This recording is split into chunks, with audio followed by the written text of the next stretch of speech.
우리 설교 제목을 우리 같이 따라해 봅시다. 먼저 온전한 예배자가 되라. 자, 먼저 온전한 예배자가 되라. 예, 먼저 온전한 예배자가 되라라는 제목으로 같이 우리 창세기 46장의 이 본문 말씀을 중심으로 하나님의 은혜 나누기 원합니다. 저는 강원도 화천에 있는 27사단을 제가 나왔습니다. 제가 자대를 배치받으면서 그 부대를 들어가는데 그 부대 이름이 여러분 들어보셨을 거예요. 이기자 부대라고. 그 위병소를 통과해서 처음으로 이렇게 들어갈 때 에야 이렇게 했는데 그게 뭔 말인지 충성도 아니고 단결도 아니고 이건 뭔 말인지 저게 뭘까 했더니만 알고 보니까 이제 군기가 바짝 든 위병소의 그 근무자가 인사를 하는데 에야 막 이러는 거예요. 막 괴성을 지르면서 그러면서 저 이기자를 저렇게 해야 되나 싶어하고 참 긴장을 했었는데요. 어떤 계급의 상관을 만나냐에 따라서 그 발음이 각각 다르다라는 것을 그때 알게 되었습니다. 소대장이라든가 중대장 정도 만나면요, 이기자 이렇게 하면 돼요. 근데 연대장 만나면 이기자 이렇게 해야 돼요. 근데 사단장 만나면요, 이렇게 돼야 돼요. 막 이렇게 돼야 돼요. 발음이 그렇게 들릴 정도로 되는 게 아니라 그냥 아예 괴성같이 질러야 돼요. 근데 만약에 사단장 앞에서 이기자 이렇게 인사를 하면 진짜 영창 같습니다. 그게 만약에 보고가 되면은 진짜 영창을 갔습니다. 이등병이 이렇게 우리 병사들이 군기가 빠졌다고 정말로 영창에 갔었어요. 여러분 이거 왜 이러는 거예요? 왜 이렇게 쓸데없이 보이는 인사 구호에 집착을 하는 겁니까? 그리고 왜 이렇게 계급에 따라서 그 높은 지위에 있는 사람한테는 더 그런 기합을 넣으면서 그렇게 인사를 하는 거예요? 여러분 군대라는 그 계급 질서에서 그 상관에 대한 어떤 충성과 복종의 태도를요 인사에 담아 넣는 거죠. 그게 이제 군대의 독특한 예의이고 또 의식이고 또 이게 관례가 된 것입니다. 그리고 우리 군대뿐만 아니라 모든 조직 사회 속에서 그 속에 어떤 계급이 있고 그 질서가 있으면 그 속에서 그 질서를 붙잡고 그 질서를 기억하기 위해서 그 조직 속에서 독특하게 행하는 의식들이 우리가 인식하지 못하지만 다 있어요. 다 있습니다. 하다못해 우리가 어르신을 보고서 고개 숙여 인사하는 것조차도 당신에게 이렇게 예의를 표하는 어떤 그런 의식이잖아요. 여러분 우리가 하나님을 대할 때는 어떤 의식이 있을까요? 여러분 우리는 피조물이고 하나님은 창조주입니다. 그렇죠? 계급으로 따질 수가 없는 그 존재의 현격한 격차가 있는 창조주와 피조물의 관계 속에서 우리가 하나님을 만날 때 여러분 우리가 당연히 하나님 앞에 지켜야 될 예의가 있는 거예요. 군대에서 충성하면서 인사를 하면서 상관에게 격식을 차리고 그리고 자기의 자기됨과 그 상관이 어떠한 존재라는 것을 그 사이에서 다시 기억하듯이 우리는 하나님 앞에서 무엇을 통해서 하나님을 기억하고 나의 나됨을 기억하게 되냐면 예배 드릴 때입니다. 여러분 하나님의 하나님 되심과 나의 피조물됨이 다시 기억되고 그것이 우리에게 다시금 새겨지고 또 각인되는 순간은요 예배예요. 예배. 그래서 예배는 매우 중요한 거예요. 여러분 구약에서 예배는 제사였죠. 제사를 드리면서 하나님께 나아갔습니다. 여러분 그런데 오늘날에는 그런 제사의 형식이 없어졌어요. 대신에 예수 그리스도께서 2000년 전에 십자가에서 단번에 드리신 그 제사를 우리는 기념하는 그런 순서를 갖습니다. 그래서 하나님께서 우리에게 베푸신 그 은혜를 기억하고 그것을 기념하는 세레모니, 그 의식의 행위가 오늘날 우리가 드리고 있는 이런 예배인 것이에요. 여러분 그런데 사람이 가지고 있는 어떤 이 집중력 그리고 의식이라는 것은요 한계가 있어요. 그래서 A라는 일을 하면서 B라는 일을 동시에 하잖아요. 그러면 A와 B가 둘 다 완벽하게 해내기가 쉽지가 않아요. 그죠? 둘 다 어정쩡하기 십상입니다. 예를 들자면 우리의 구체적인 삶의 현장 가운데서 여러분 우리가 삶의 예배로 하나님을 기쁘시게 하는 그런 삶의 모습으로 살아가려고 애쓰잖아요. 여러분 그렇게 애쓴다고 하지만 실제로 여러분 직장생활 해보세요. 하나님이 잘 안 생각나죠. 왜냐하면 당장 쫓기는 그런 삶과 그 업무 속에서 시간이 어떻게 지나가는조차 알지 못하고 그냥 후딱 지나가는데 그 순간 가운데 나름대로 하나님을 기억하고 또 기도하면서 이렇게 살아가려고 하지만 우리가 가지고 있는 그 의식과 집중력이라는 것이 하나를 생각하면 다른 하나를 기억하지 못하는 그런 연약함이 있기 때문에 잘 못하는 거예요. 여러분 스마트폰이나 TV 모니터를 보면서 또 취미 생활을 하면서 동시에 하나님께 기도를 병행할 수 있는 분 계십니까? 그거 잘 안 되시죠. 순간순간 될 수도 있겠지만 여러분 그런 것이 쉽지가 않아요. 여러분 그래서 교회에서 드리는 예배라는 것은 무엇이냐면 다른 일체의 행동과 예배를 병행하지 않고 오직 하나님께만 집중을 하고 하나님만을 의식하고 그리고 하나님의 인재만을 갈구하면서 하나님을 높이고 하나님을 기념하고 하나님이 주시는 은혜를 다시금 생각하면서 우리의 의식을 단 하나에게만 집중하는 그런 시간인 것이에요. 그래서 우리가 온전히 하나님께 집중하잖아요. 그래서 온전히 집중하면요 어떤 일이 일어나냐면 마치 그 집에서 불을 다 끄고 그쵸? 뭐 TV도 끄고 아무도 말하지 않고 대화를 하지 않고 조용히 자리에 딱 누우면 그때서야 비로소 우리가 들리지 않던 시계가 탁 째깍째깍 가는 그 초침의 소리가 들리기 시작하죠.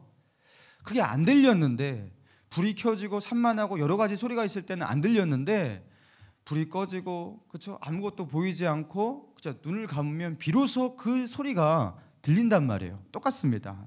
우리가 하나님에게만 집중하고 모든 세상의 것에 대한 의식과 집중력을 다 꺼버리고 하나님에게만 집중하면요 이상하게 비로소 하나님의 음성이 들립니다. 그리고 하나님께서 내게 말씀하시는 그 소리가 들리기 시작해요. 여러분 그래서 주님의 뜻이 무엇인지 또 주님의 뜻대로 살고 싶고 주님의 뜻을 알기 원하시고 또 나의 삶의 그 혼란스러운 상황과 환경 가운데 이 순간에 하나님의 계획이 무엇입니까? 하나님의 뜻이 무엇입니까? 그것이 몰라갖고 혼란스럽고 방황하시는 분들 여러분 그런 분들이 있다면 일단 그분들은요 다른 거 하지 말고요 예배부터 제대로 드려보라는 거예요.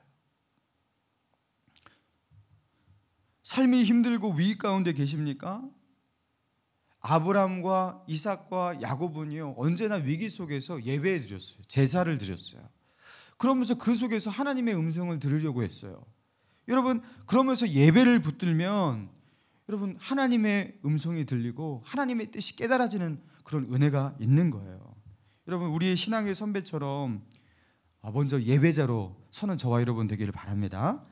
여러분 창세기 45장 28절 오늘 본문의 그 앞절이죠. 바로 28절 45장 28절입니다. 같이 읽습니다. 시작. 이스라엘이 이르되 조카도다 내 아들 요셉이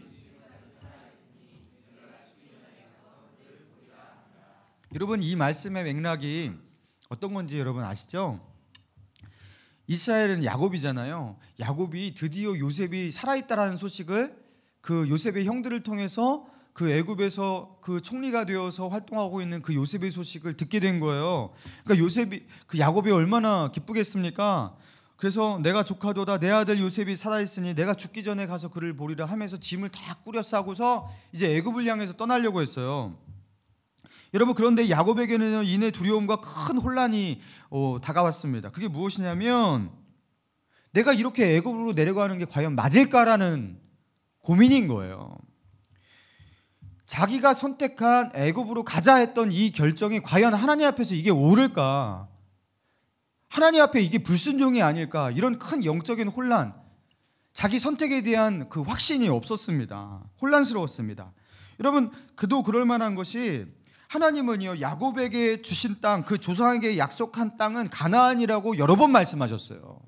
가나안을 그래서 그 형 에서를 피해서 그 외삼촌 라반의 집 그 아람 땅으로 갔을 때에도 다시 너의 고향, 너에게 허락한 그 땅으로 가라 하면서 가나안 땅으로 가라고 했었어요.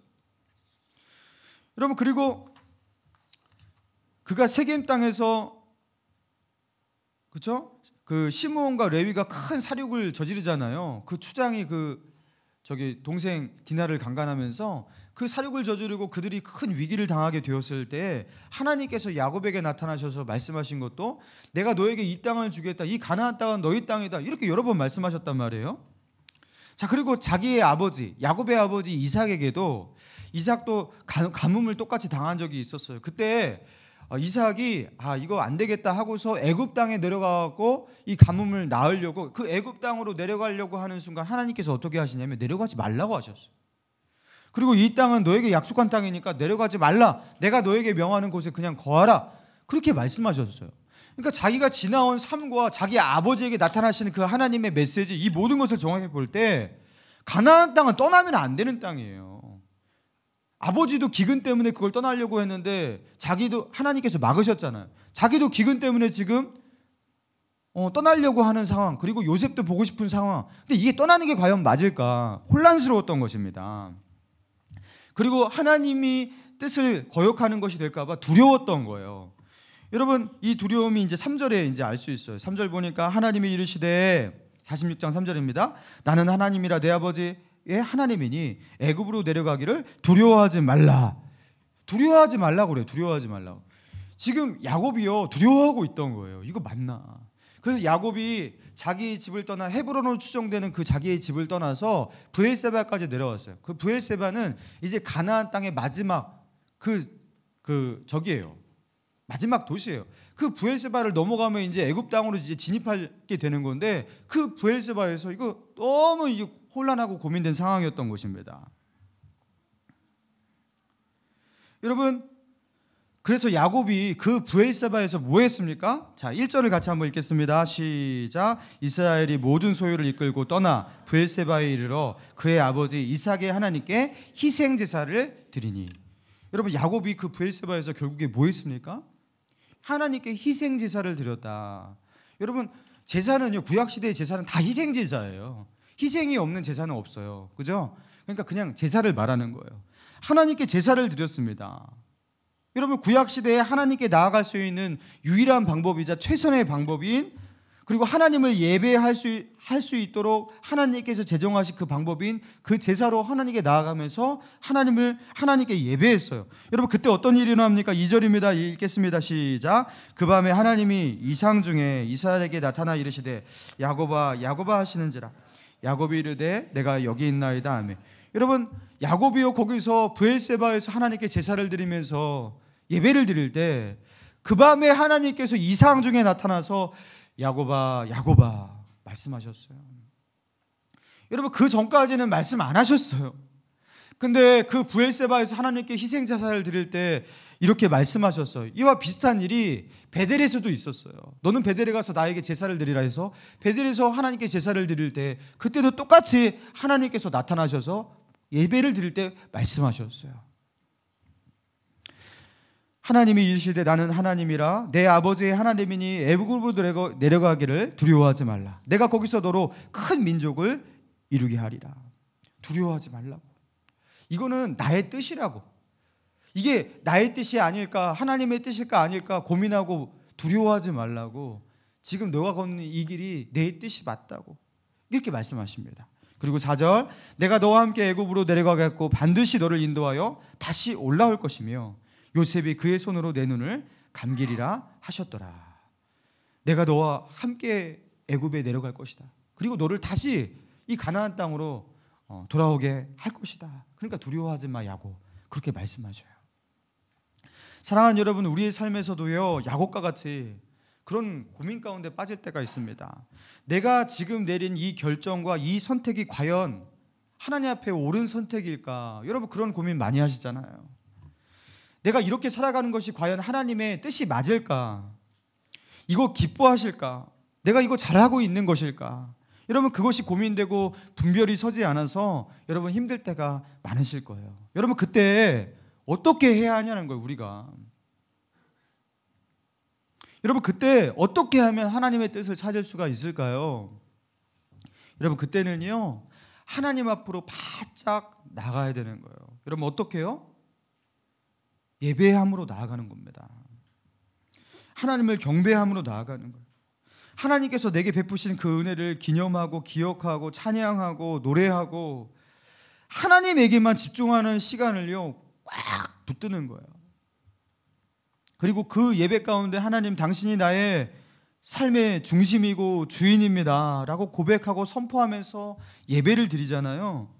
그러면은 하나님을 이렇게 하나님께만 집중하고 예배하는 자에게 어떤 은혜를 주시냐면 야곱에게 하셨던 것처럼 그 밤에 하나님이 이상 중에 이스라엘에게 나타나 이르시되 야곱아 야곱아 하시는지라 하나님의 음성이 들려요. 여러분 우리가 정말로 전심으로 예배를 하면 하나님의 음성이 들립니다. 여러분 그래서 하나님의 뜻이 뭐냐고 하나님의 계획이 뭐냐고 나의 진로를 묻고 나의 미래에 대해서 하나님께 묻고 내 두려움과 염려에 대해서 하나님께 맡기기 전에 여러분 하나님께 온전한 예배를 드리고 예배자로 서는 것이 여러분 그게 순서예요. 여러분 이것도 순서가 있는 거죠. 제가 설교자로서 항상 고민은 평생토록 설교해야 되지만 설교가 제일 힘든 것 같아요.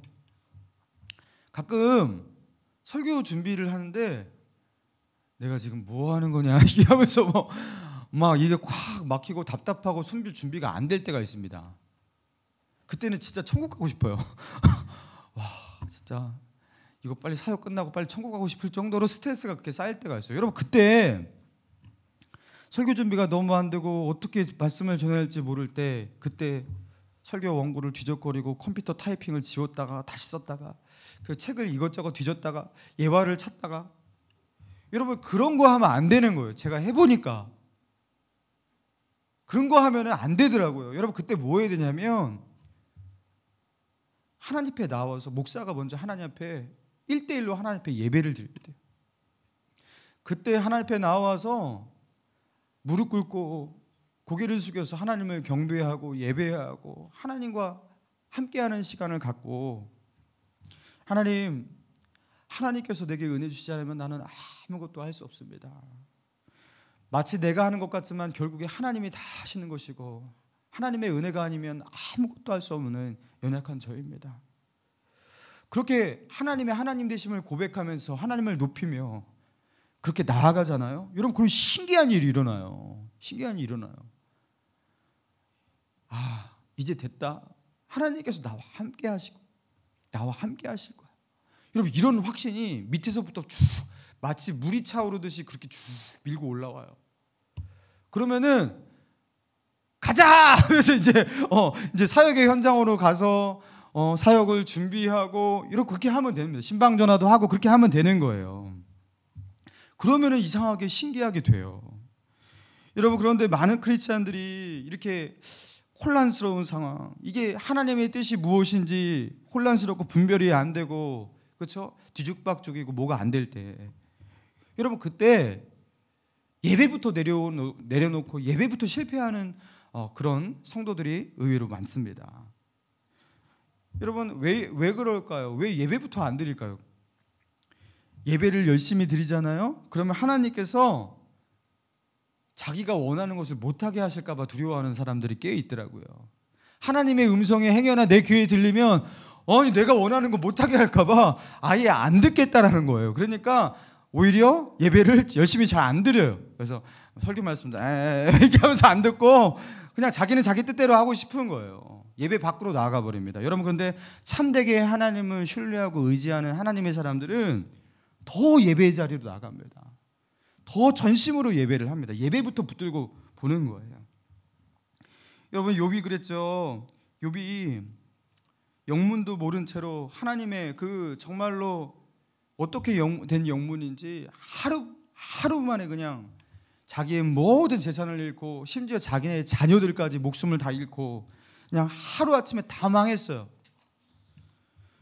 그때 욥이 그렇게 망한 가운데서 어떻게 합니까? 욥기 1장 20절에 이렇게 나와요. 욥이 일어나 겉옷을 찢고 머리털을 밀고 땅에 엎드려 예배하며 이렇게 나와요.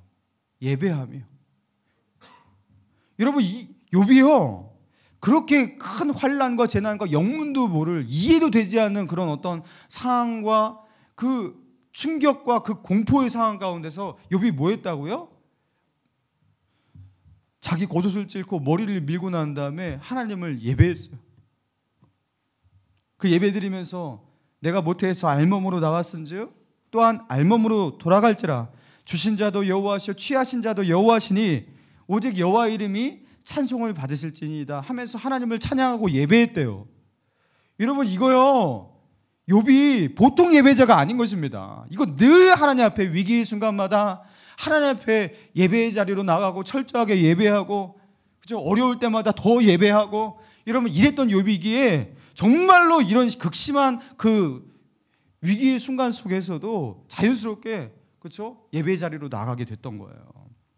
여러분, 삶이 어려울 때, 힘들 때, 바쁠 때, 뭐가 뭔지 뒤죽박죽 혼란스러울 때, 여러분, 우리 신앙의 선배들이 보여줬던 것처럼 예배부터 확실히 하시기 바랍니다.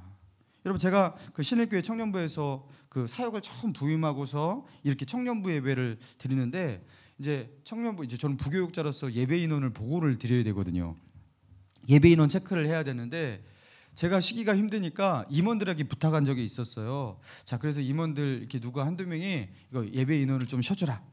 그렇게 하니까 이게 제가 그 끝부분에 그냥 한번 광고 시간에 세라고 했는데, 얘네들이 또 열심히 있으니까 찬양 시작할 때부터 자꾸 세는 거예요. 그래서 한 명 더 오고 한 명 더 오고, 그래서 계속 세는 거예요. 제가 뒤에서 설교할 때도 보니까 청년들이 또 지각을 또 잘하는 관행이 그때 또 심했어요. 그래서 설교가 끝날 때까지 계속 지각해서 막 오는 친구들이 있거든요.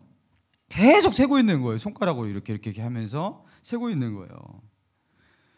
그러면서 이제 가만히 보니까 얘네들이 예배에 집중을 못하고 은혜가 떨어지니까 신앙적으로 힘을 잃어가는 것이 그냥 눈에 딱 보이더라고요. 여러분, 그래서 제가 어떻게 했냐면, 야, 이거 별 수 없다. 내가 아무리 바쁘고 힘들더라도 이거 인원 체크 내가 해야겠다. 그래서 제가 인원 카운트 금지시켰어요. 니네들 그냥 예배만 드리라고.